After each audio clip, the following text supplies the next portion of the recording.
बात यह है कि हम देखते हैं कि वो लोग जिन्होंने इमरान खान के साथ दौरे इक़्तिदार में मजे लूटे, चाहे केपीके हो और चाहे फेडरल गवर्नमेंट हो, और उन्होंने करप्शन भी की है दबा कर। मैं तो उस वक्त भी कहता था उनके मुतल्लिक, और उसकी मैंने दुश्मनियां भी भुगती, सारा कुछ। लेकिन वो लोग एक एक फोन कॉल के ऊपर पार्टी को और सियासत को ऐसे छोड़ते गए जैसे कोई एड्स की बीमारी है।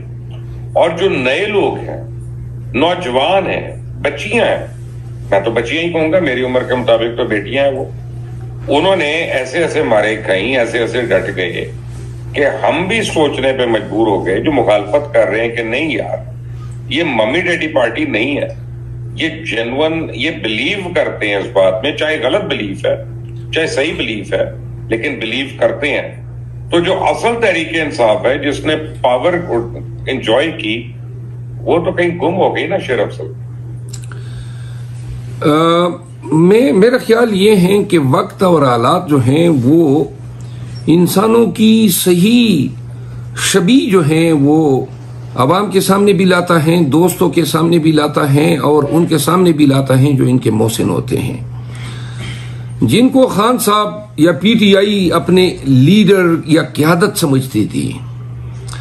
मैं चूंकि पीडीएम की हुकूमत में आने के बाद से मई 2022 में ही खान की टीम का हिस्सा बन चुका था, तो मैंने बड़े करीब से देखा इनको एक के बाद दीगरे घिरते हुए, हमारा साथ छोड़ते हुए। इनके पीछे मुहर्रिकात, वजूहात, हर एक का इल्म है।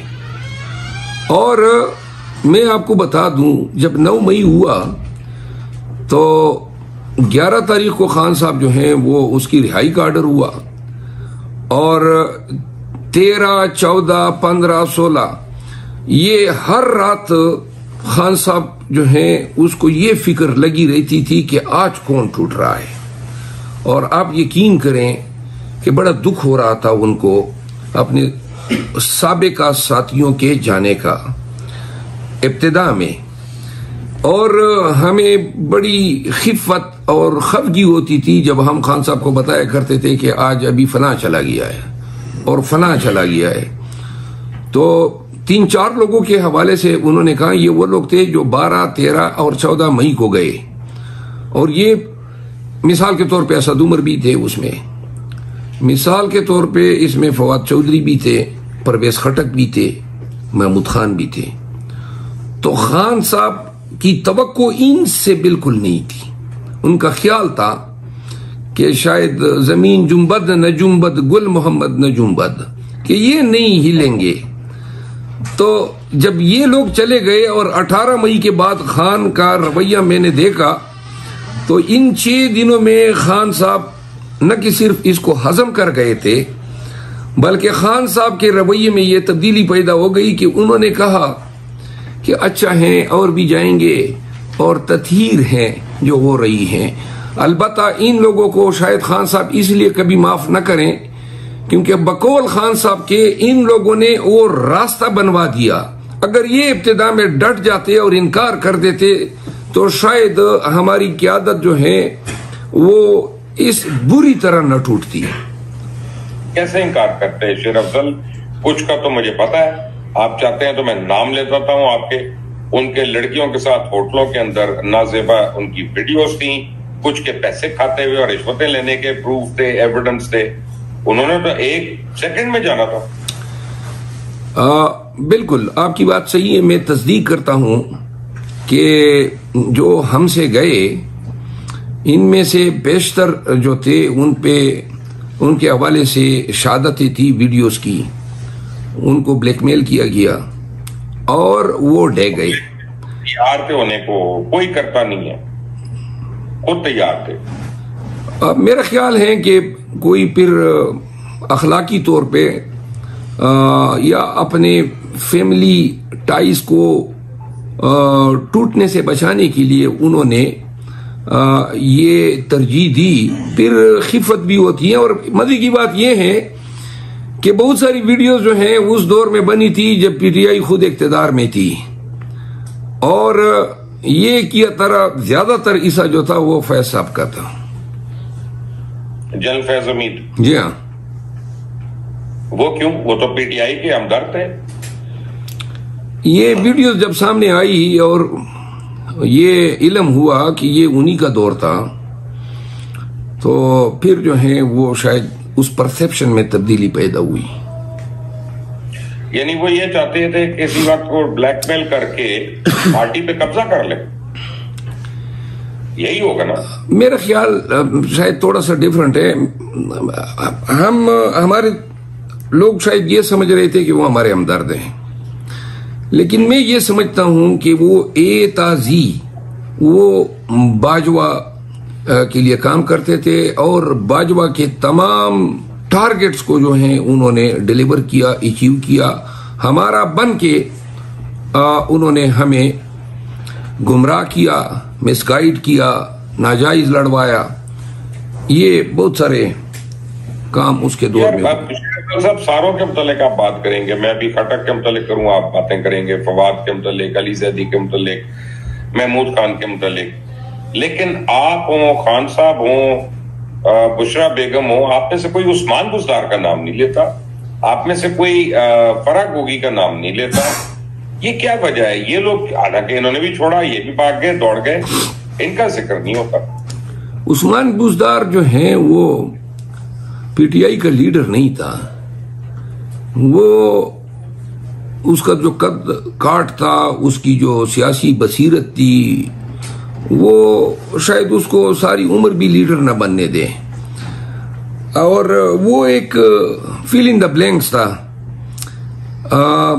जो खातून का आपने नाम लिया, वो पीटीआई से वाबस्ता कभी नहीं रही है।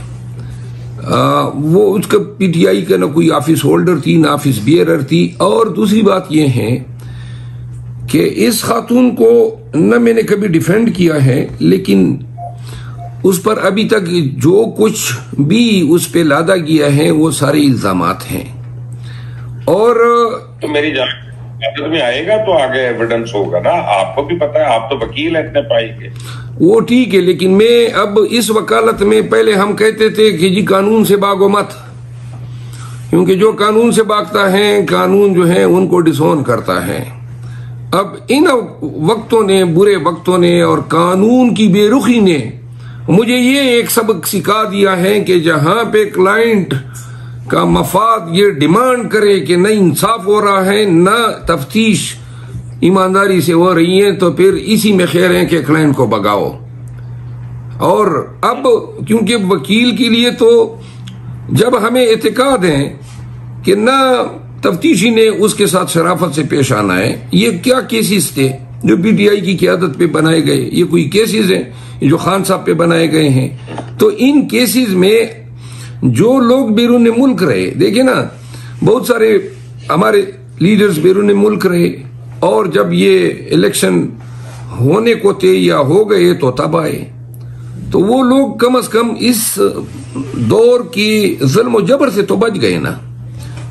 और अब अदालत में उनका और इनमें ये फर्क है कि उन्होंने लाठियां भी खाई, तकालीफ भी उठाई। तो लिहाजा अब, और ये मेरा ख्याल है कि कानून में भी अब इस चीज को एक्नॉलेज होना पड़ेगा कि अगर कानूनन आप समझते हैं कि आपके साथ इंसाफ नहीं हो रहा है, तो आपकी खैर भी इसी में है कि आप भागें। और कानून जो है वो अब इसको एक्नॉलेज कर चुका है, क्योंकि कोई उनके साथ, इसको, इन लोगों को यह सजा नहीं दी गई कि आप भागे क्यों थे। उनके साथ इस बुनियाद पे कोई तफरीक नहीं हुई है। इसलिए ला ने एडमिट किया है कि ऐसे हालात में भागा जाना जो है वो भी करीने एन इंसाफ के मुताबिक है। अच्छा, मुझे ये बताएं कि इंसाफ हम देख रहे हैं ऐसा हो रहा है कि खान साहब अंदर है और तमाम उनके वकील जो है वो पार्लियामेंट में, या वो ऐश कर रहे हैं, या उनके टिकटॉक चल रहे हैं, या उनकी आमदनियां हो रही हैं। यानी ये वकील ऐसे हैं कि जो 2-2 महीने खान की अपील भी नहीं फाइल करते तोशाखाना में या किसी और में। तो मैं कैसे मान लूं कि सारे आप लोग वकील जो हैं वो अपने लीडर से सिंसियर है? मुबशर साहब, ये बड़ा कम्प्लेक्स क्वेश्चन है। मैं इब्तिदा में खान साहब का तकरीबन 30 से 35 केसेस में वकील रहा हूं। बहुत सारे केसेस मैंने खान साहब के लिए किए और अभी भी गुज़िश्ता 10-15 दिनों में भी मैंने कुछ केसेस खान साहब के लिए फाइल किए हाई कोर्ट्स में। खान साहब के साथ जो अमल रवा रखा गया, पाकिस्तान में कहीं पर जो है कोई ऐसा थाना शायद अब रही नहीं गया, क्योंकि 202 से ज्यादा केसेस में अब खान साहब जो है नामजद हो चुके हैं। लेकिन जो मेन केसेस हैं, बकाया हैं ऐसे केसेस हैं जिनको हम कचरा कहते हैं, और जो 10, 12 या 8, 10 केसेस हैं जिनमें ये धड़ाधड़ सजाएं दिलवा गए और कुछ अभी पेंडिंग भी है। इन केसेस के हवाले से मेरी जो स्ट्रेटेजी थी या मेरी जो अप्रोच थी, उस के साथ किसी वक्त में इत्तेफाक नहीं किया गया। मेरा ख्याल ये है कि हमारा जो रवैया था या हमारी जो अप्रोच थी अदालतों की तरफ, वो टिपिकली प्रोफेशनल थी। हमारे ख्वाजा आरिफ साहब खान साहब के वकील थे तोशाखाना केस में, पहला केस जिसमें खान साहब को सजा हुई हुमायूं दिलावर साहब की अदालत से। ये वो फौजदारी के वकील नहीं है, आपको नहीं पता। आप मैं क्या बातें करूं, मैं नाम लेके मैं कुछ कहूंगा तो फिर अच्छा नहीं लगेगा।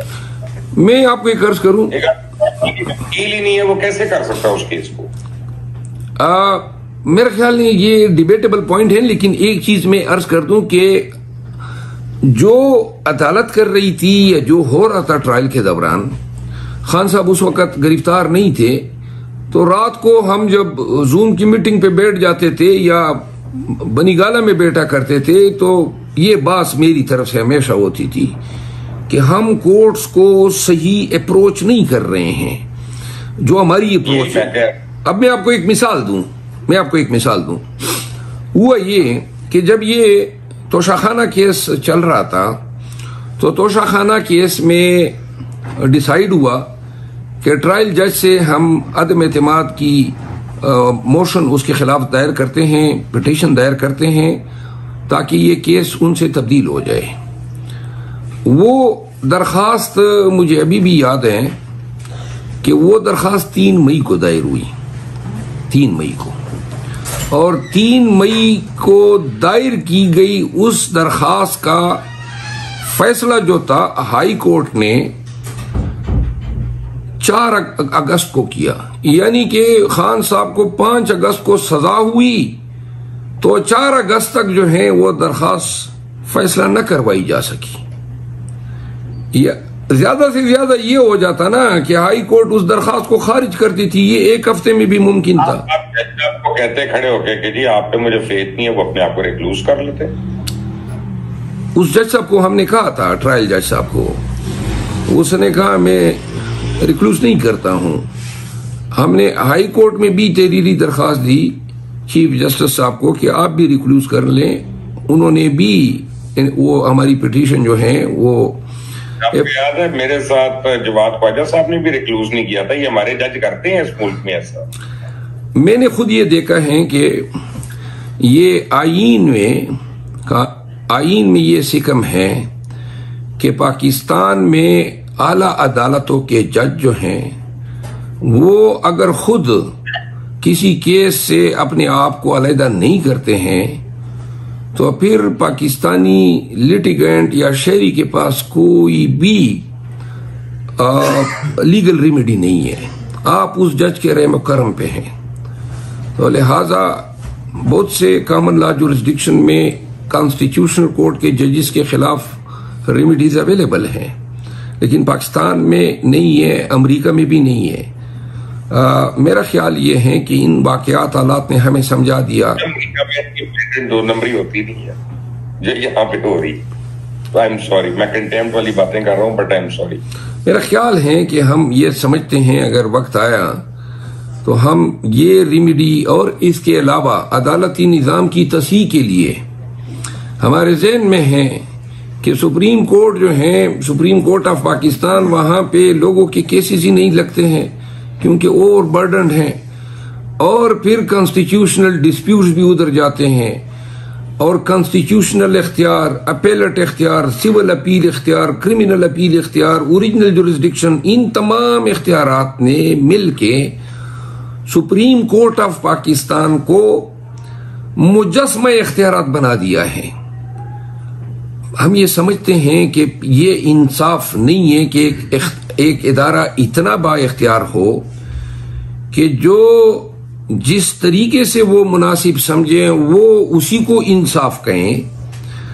ताज़ा तरीन मिसाल है, जुल्फ़कार अली भुट्टो को फांसी दी गई सुप्रीम कोर्ट के उस किए हुए अमल को आज 1979 और अब 2024 में सुप्रीम कोर्ट ऑफ पाकिस्तान कहते हैं कि फेयर ट्रायल का हक नहीं दिया गया। तो लिहाजा अगर इतनी बाइख्तियार न होती तो शायद भुट्टो को भी इंसाफ होता।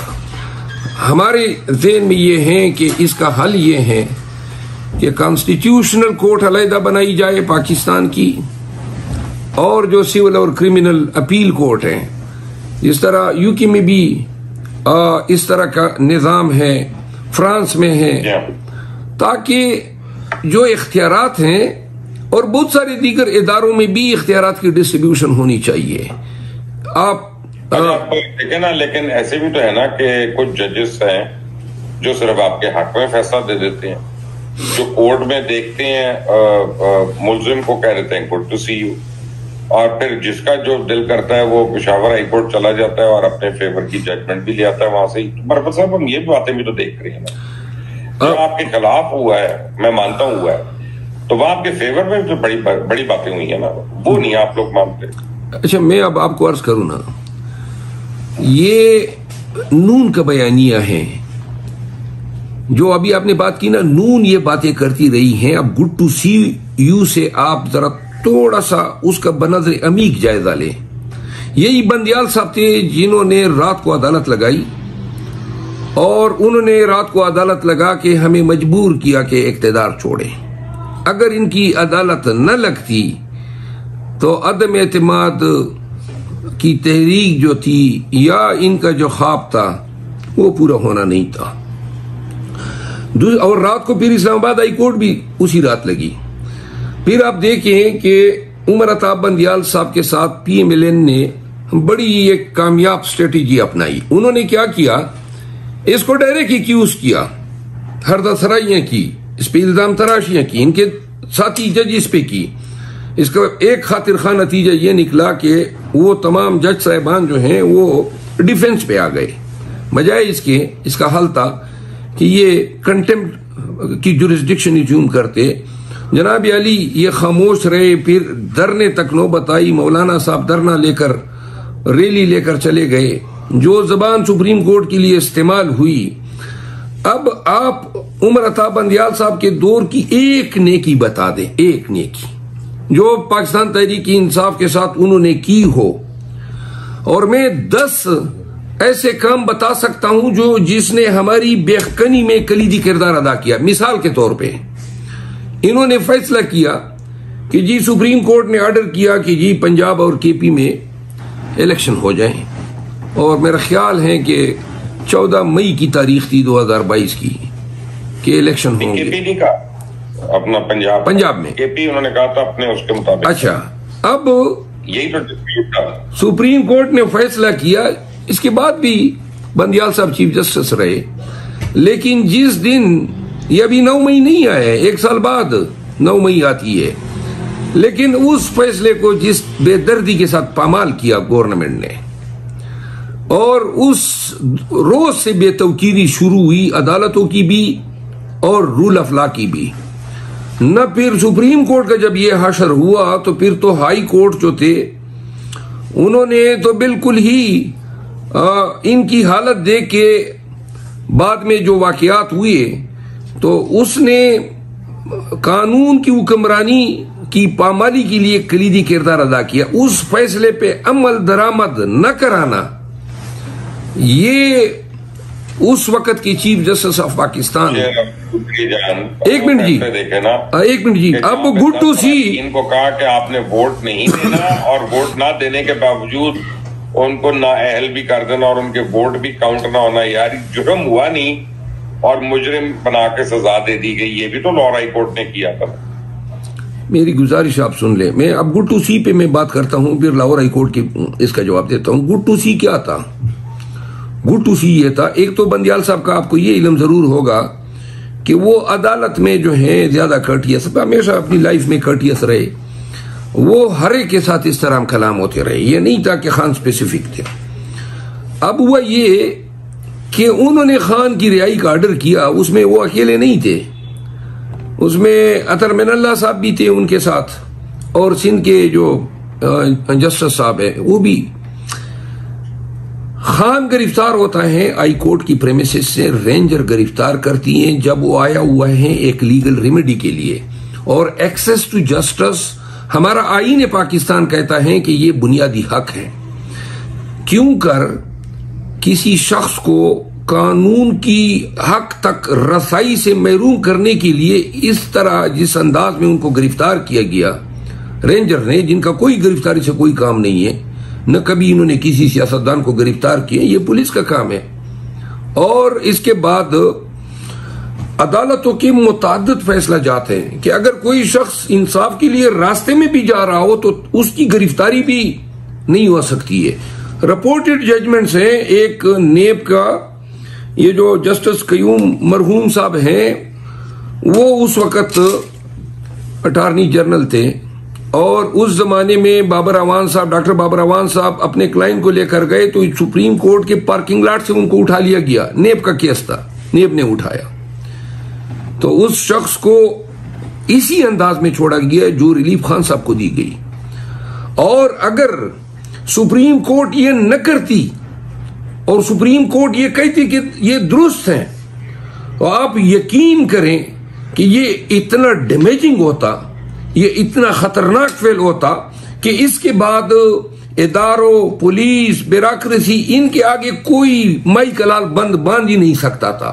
यानी आपको बुनियादी इंसानी हक, कानून की इंसाफ के हसूल तक रसाई का हक, ये किसी जुरिस्डिक्शन में, किसी मुअज़्ज़ब मुआशरे में कंप्रोमाइज नहीं हो सकता है।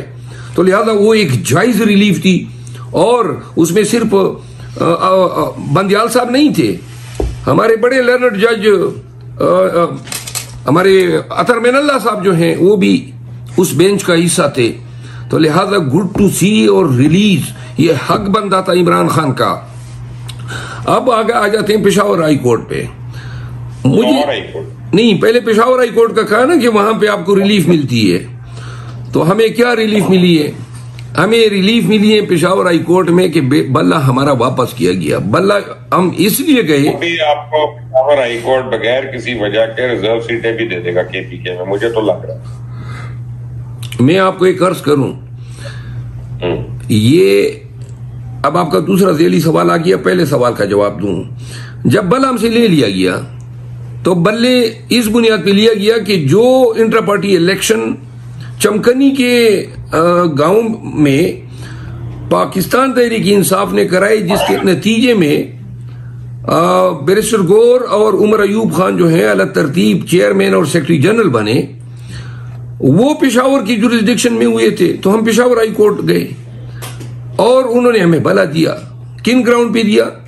आर्टिकल 17 यानी आईन का आर्टिकल है, और वो उसकी इंटरप्रिटेशन करते हुए पेशावर हाई कोर्ट ने कहा कि किसी भी पार्टी से ये हक नहीं छीना जा सकता है टेक्निकलिटीज की बुनियाद पे। पाकिस्तान में किसी पार्टी से कोई निशान नहीं छीना गया, सिर्फ हमसे छीना गया।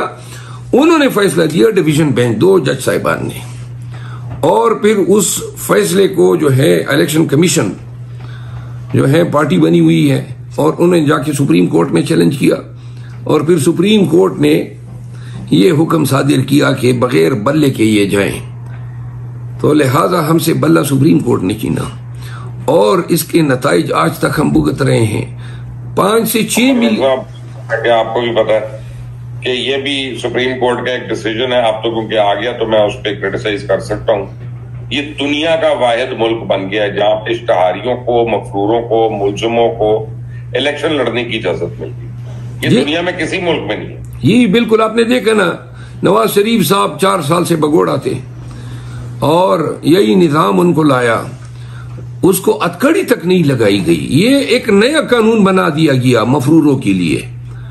मफरूर जो है वो बेल में जहां पे ये सजा याफ्ता हो, एक तो इस तरह की जमानत हो ना कि आप अभी तक पेश ही नहीं हुए हैं और आप मफरूर होते हैं, और एक इस तरह का केस हो जिस तरह नवाज शरीफ के केस थे। नवाज शरीफ साहब जो है सजा याफ्ता थे केसेस में, और अदालत की रियायत पे ये बैरून मुल्क गए थे। तो आपकी हुकूमत इमरान खान वजीर आजम थे, बुजदार वजीर आला थे, किसी और को क्या ब्लेम करना।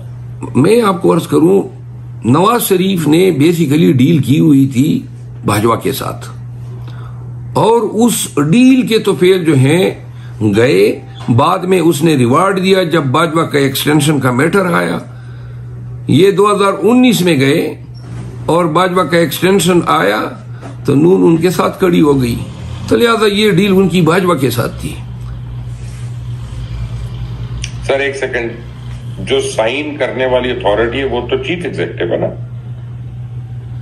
नहीं, उन्होंने तो ये काम अदालतों के जरिए करवा दिया, लाहौर हाई कोर्ट है। और अदालत ने कौन सा अपना 50 रुपए के स्टैम्प पेपर पे ले लिया यार, फिर आप मुझे कहते हैं अदालत की इज्जत करो। मेरा ख्याल है कि हमारी खुदी, हमारी हमीयत, हमारी गैरत अब हमें ये सिखाती है कि जो अपने फराइज की अंजामदही में बदयांती का इर्तिकाब करता है, तरफदारी करता है, बदनीयती से उस काम की अदायगी करता है, ऐसे लोग किसी भी मनसब पे बैठे हो इज्जत के हकदार नहीं है। देखिए, मैं तो इज्जत करने पे मजबूर हूं ऐसे लोगों की जैसे रेहाना डार है, हमारी वालदा के बराबर है, वालदा ही है, कि वो जीते या ना जीते इलेक्शन, लेकिन एटलीस्ट वो डडल्ले से खड़ी तो है। जैसे उमर चीमा है कि वो जेल में है और वो बेचारे को कोई फायदा भी नहीं हुआ सारी उस सियासत का, लेकिन वो खड़ा है, 12 असूलों पे अपने खड़ा है। मैं तो ऐसे लोगों की इज्जत करने पे मजबूर हूं, और ऐसे भगौड़ों की नहीं कि जो यूं करके भागे हैं ताकि जो 100 मिलियन डॉलर खाए हुए हैं वो आजम हो जाए किसी तरह और वो लेजिटिमेट हो जाए। देखिए, रेहाना डार साहिबा जीत चुकी है, ख्वाजा आसिफ साहब। ठीक है, आपका मौकफ है ना, मैं आपको एक बात करूं, कता नजर उसके उनकी रिस्पेक्ट हमारे दिलों में रहेगी। बहुत सारे लोग इस कड़े दौर में हीरो बन के उभरे हैं। आज आपने मेरा जब तारुफ कराया तो आपको तो याद है, मैं तो आपके सामने 7-8 साल तक तो आपके केसेस में वकील रहा, और आपको याद है मेरा मिजाज ही ऐसा है, और मैं हूं यही चीज जो बुरे वक्त में भी यही रहा जो मैं था। मैं आपको अर्ज करूं, खान के साथ खड़ा रहने पे और मजलूमों के साथ खड़ा रहने पे आज मुझ जैसे नाचीज को लोग जिधर देखते हैं वहां पे थोड़ी देर में मजमा बन जाता है। जो इज्जत अल्लाह ने दी ये मैंने कभी मांगी नहीं थी, ना मैंने इसका सोचा था।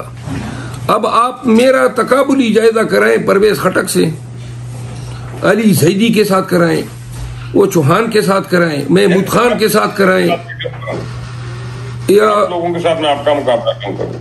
नहीं, मैं आपको अर्ज करता हूं ना, जिन्होंने इनको छोड़ा उनका अवाम ने और फिर खुदा ने क्या हशर किया, और जो खान के साथ खड़े हुए, एक नाम बता दें जो खान के साथ खड़ा रहा हो और वो इज्जत और तकरीम और पाकिस्तानियों की फेवर का जो है वो तवज्जो न बना हो। देखिए, आप यहाँ पे एक डिस्प्यूट है, मुझे समझ नहीं आती मैं क्या सोचूं, आरिफ अलवी खान के साथ खड़ा रहा कि धोखा दे गया? मेरी जाती राय है, और चूंकि मेरी खान साहब के साथ आरिफ अलवी साहब के मौजू पे कई दफा गुफ्तगू हुई है, तो मैं बड़ा सेफली ये कंक्लूड कर सकता हूं कि खान साहब की नजर में भी आरिफ अलवी अपने एतमाद खो चुके हैं बहुत पहले, जब ये हज पे गए और उस दौर का, उस वक्त का फायदा उठाते हुए पीडीएम की हुकूमत ने उस वक्त के चेयरमैन सेनेट के जरिए जो कायम मकाम सदर बना, वो कानून साजियां कराई जिनको आज तक हम भुगत रहे हैं खमियाजा। फिर उन्होंने जो सबसे प्राइम उसकी ड्यूटी थी वो थी इलेक्शन कमीशन को तारीख देना। इन्होंने क्या किया, जो ये जुल्म किया इन्होंने पाकिस्तान के साथ भी, आईन के साथ भी, और इसके अलावा पाकिस्तान तहरीक इंसाफ के साथ भी, इन्होंने अपने इस ओहदे से, इस मनसब से इनहिराफ करते हुए, और अंग्रेजी का एक वर्ड है शिर्क, अपनी ड्यूटी को शिर्क करते हुए SHIRK, उन्होंने इलेक्शन कमीशन को लिखा कि ये आप तारीख मुकर्रर कर दें। इससे बड़ी इंटेलेक्चुअल डिसऑनेस्टी कोई नहीं हो सकती है। तो लिहाजा मैंने उसी दिन, जिस दिन उन्होंने ये काम किया, मैंने मीडिया पे बोला था, और बाद में जब खान साहब से दूसरे तीसरे दिन मुलाकात हुई तो खान साहब ने इसकी तायीद की, और खान साहब ने जो है इनके लिए इंतहाई नापसंदीदगी का इजहार किया। कोई कीड़ा निकालने वाला डॉक्टर जो है, ये ना घर का रहा ना घाट का रहा। देखिए, आज मैंने कहीं उसका इंटरव्यू देखा, कराची में घर में बैठ के वो अब कानून की बातें कर रहा है। अल्लाह के बंदे, जब आप उस मनसब पे फाइज थे, और जब आप इज्जत भी कमा सकते थे, अमर भी हो सकते थे अपनी पार्टी के साथ और अवाम पाकिस्तान के साथ वफादारी पे, तब आपने जो है हमारा साथ छोड़ दिया। और जबकि सदर पाकिस्तान के मनसब पे आप बैठे हुए थे, कोई आप को कोई घर से उठा नहीं सकता था, कोई आपको मारपीट आपके साथ नहीं कर सकता था, लेकिन धमकियों से डर के हजरत ने जो किया, मेरा ख्याल नहीं है कि इसके लिए कभी भी पाकिस्तान तहरीक इंसाफ के दरवाजे पे कोई वेलकम करेगा। अच्छा जी, क्या PTI ने ऑफिशियली आदिल राजा और हैदर मेहदी का बॉयकॉट कर दिया है कि दबे लफ्जी है?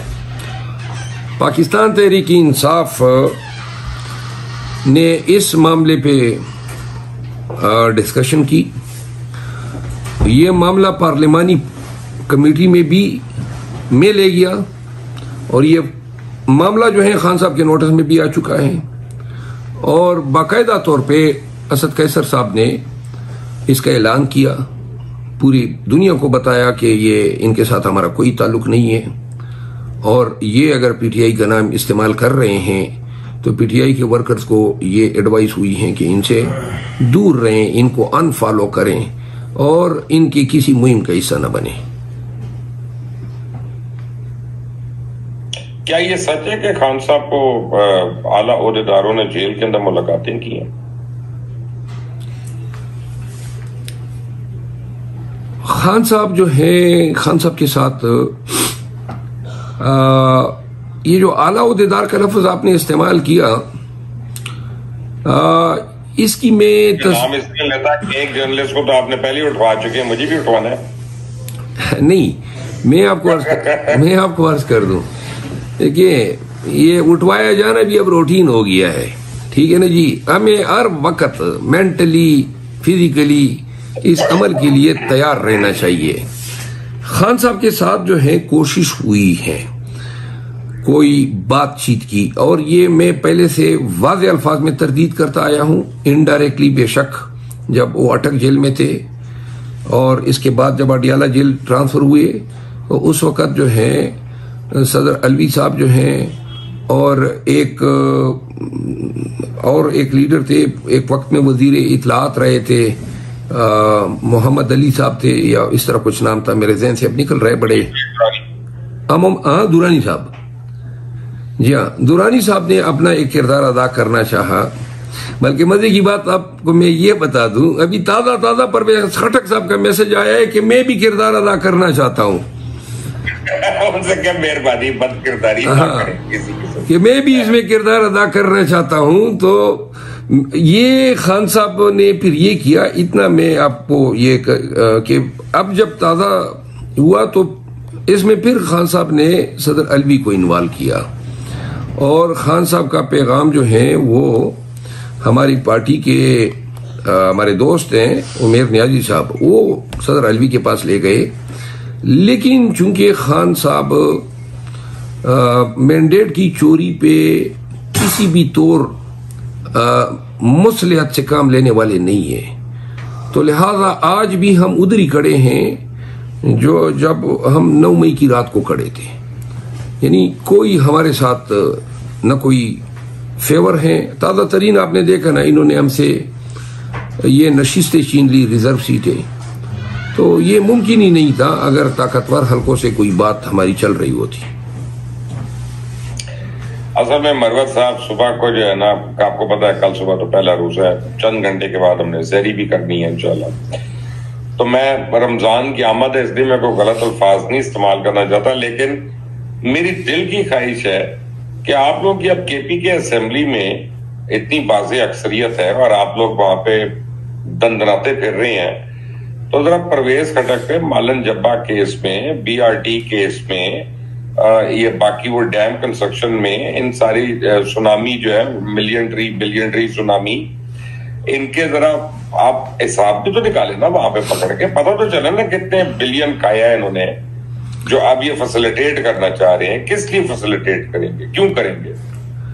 आप बिल्कुल दुरुस्त कह रहे हैं, ये होना चाहिए, लेकिन ये परवेज खटक से ज्यादा भी ऐसे लोग हैं कि उन्होंने परवेज खटक से भी ज्यादा जो है माल कमाया है। मैं महमूद खान की मिसाल देता हूं।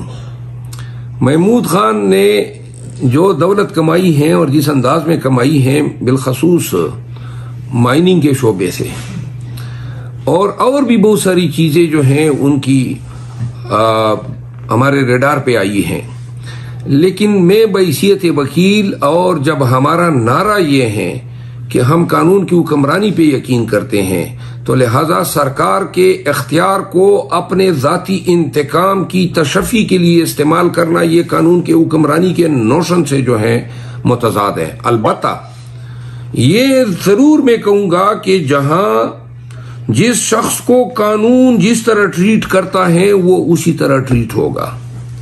तो लिहाजा ये कानून पे हम छोड़ेंगे कि कानून अगर उनको जेल की सलाखों के पीछे बेचता है तो ये जाएंगे, लेकिन इसमें ये एलिमेंट नहीं होगा कि मैं बहैसियत शेर अफजल पीछे लग जाऊं और कहूं कि जी ये फलां केस को जरा तरजीह दें, फलां के पीछे जो है पुलिस भेजूं। बहुत खूबसूरत बात आपने की है, और अल्लाह करे कि आने वाले दिनों में हमारे तमाम हुक्मरान जो हैं वो इसी तर्ज हिकमत पे चले। और यही सैयदना अली मुर्तजा का कॉल भी था, और उन्होंने कहा कि अब पहले मैं अल्लाह के राह में था, एक शख्स ने, बदबख्त ने, जलील आदमी ने उनके चेहरे मुबारक की तरफ जब उसने कोशिश की गंद की, तो उन्होंने कहा कि अभी मेरी जाती जंग होगी, तो अब मैंने नहीं इसमें मारा। बिल्कुल तो बिल्कुल माफ कर दिया। ये हम बातें तो करते हैं, हम बच्चों को पढ़ाते हैं, लेकिन हम अमल नहीं करते। आपने जो बात की इससे मैंने पकड़ लिया इस बात को, और अल्लाह करे कि पाकिस्तान में और लोग भी इसको पकड़ लें और उस पर अमल भी करें। पाकिस्तान में मरवत साहब, आप जी सर, मैं आपसे ये रिक्वेस्ट करूंगा कि तहरीक इंसाफ के बहुत से लोग हैं, बहुत लोग हैं जो बेचारे मिसगाइडेड है, जिनको गाइड करने वाला कोई नहीं, क्योंकि आप लोगों का तंजीमी ढांचा मान लें ये तो तितर बितर हुआ भाई, ये तो पहले अच्छे वक्तों में नहीं था, तो अब कहां से होना।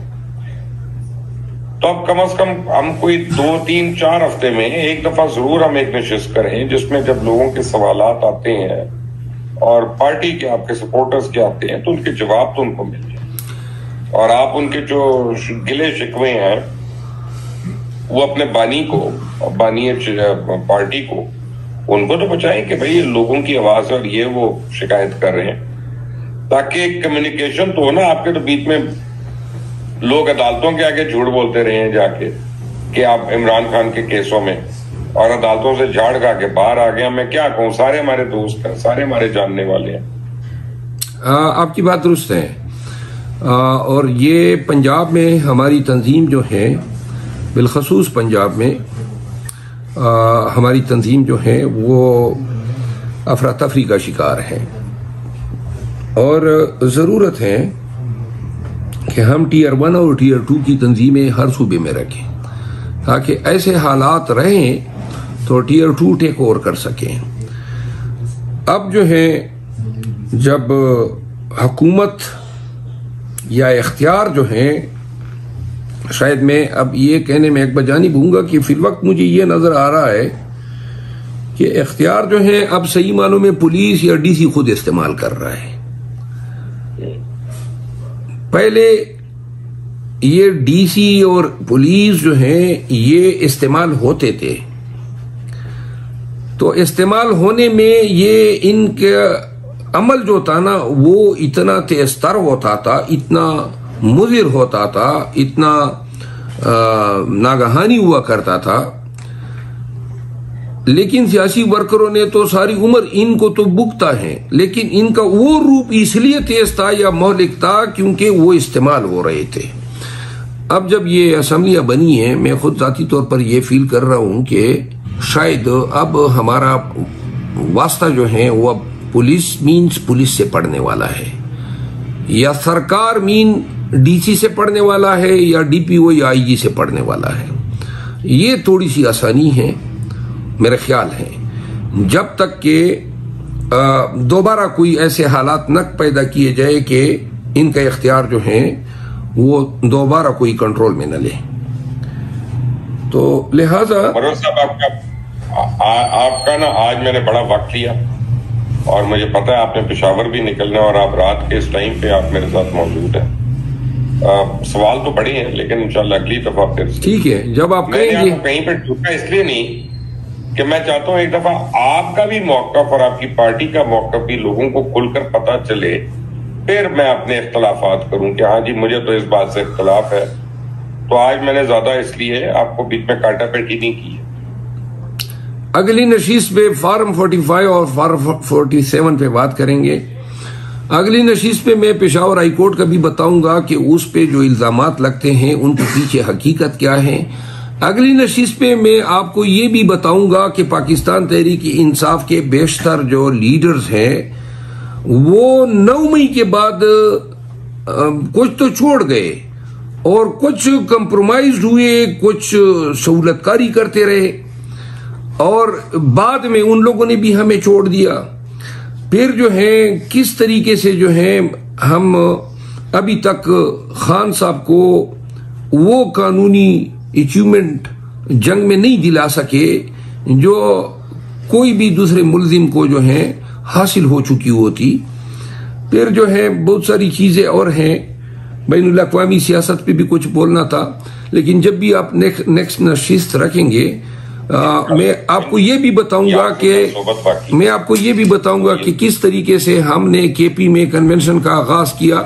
न कि सिर्फ कन्वेंशन किए खैबर से कराची तक, बल्कि कामयाब कन्वेंशन किए। नतीजा 8 फरवरी को कौम ने खान के उस शऊर की बुनियाद पे जिस तरह वोट से पीटीआई को नवाजा। बहुत सारी बातें आपको बतानी है, लेकिन अगली नशीस जब भी आप कहेंगे इंशाल्लाह मैं आपको अटेंड करूंगा।